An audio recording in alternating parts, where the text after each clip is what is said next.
ಚಂಪಕ ಸರಸ್ಸು ಹೆಸರಿನಷ್ಟೇ ಈ ಕೊಳವು ಅದ್ಭುತವಾಗಿದೆ.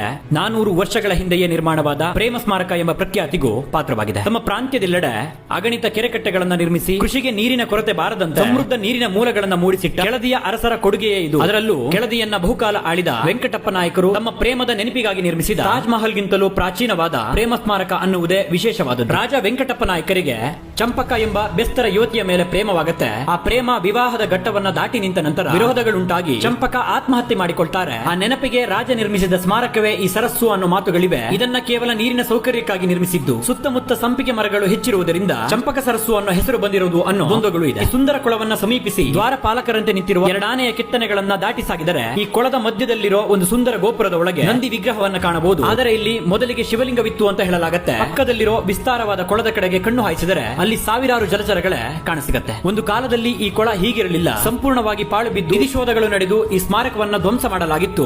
ನಿಗೂಢವಾಗಿದ್ದ ಈ ಕೊಳ ಆತ್ಮಹತ್ಯೆ ಮಾಡಿಕೊಳ್ಳುವವರ ತಾಣವಾಗಿ ಹೋಗಿತ್ತು. ತದನಂತರ ಕೆಲವು ಇತಿಹಾಸ ಪ್ರೇಮಿಗಳಿಂದ ಕೊಳವನ್ನ ಸ್ವಚ್ಛ ಮಾಡಲಾಯಿತು. ಯಶೋ ಮಾರ್ಗದಿಂದಲೂ ಈ ದುರಸ್ತಿಗೆ ಸಹಾಯ ಸಿಕ್ಕಿತ್ತು. ಇಂದಿಗೆ ಈ ಕೊಳ ಸಾವಿರಾರು ಪ್ರವಾಸಿಗರನ್ನ ತನ್ನತ್ತ ಸೆಳೆಯುತ್ತಿದೆ. ಕೆಳದಿಯ ಇತಿಹಾಸವನ್ನ ಸಾರುತ್ತಾ ನಿಂತಿದೆ. ರಾಜರ ಪ್ರೇಯಸಿ ಚಂಪಕಾಳ ಸಮಾಧಿ ಅನ್ನುವ ಜಾಗವನ್ನ, ಅಲ್ಲೇ ಪಕ್ಕದಲ್ಲಿದ್ದ ಭಗ್ನಗೊಂಡಿದ್ದ ವಿಗ್ರಹಗಳನ್ನ, ಇಲ್ಲಿದ್ದ ಹಳೆಯ ದೇವಾಲಯದ ಅವಶೇಷಗಳನ್ನ ನೋಡುತ್ತಾ ಈ ಸುಂದರ ಸರಸ್ಸುವಿನ ಕಡೆಗಿನ ನನ್ನ ಪ್ರಯಾಣ ಮುಗಿದಿತ್ತು. ಹಚ್ಚ ಹಸಿರಿನ ಮಧ್ಯೆ ಇದ್ದ ತಿಳಿಯಾದ ಸರೋವರ ನನ್ನ ಮನಸ್ಸನ್ನು ತಿಳಿಯಾಗಿಸಿತ್ತು.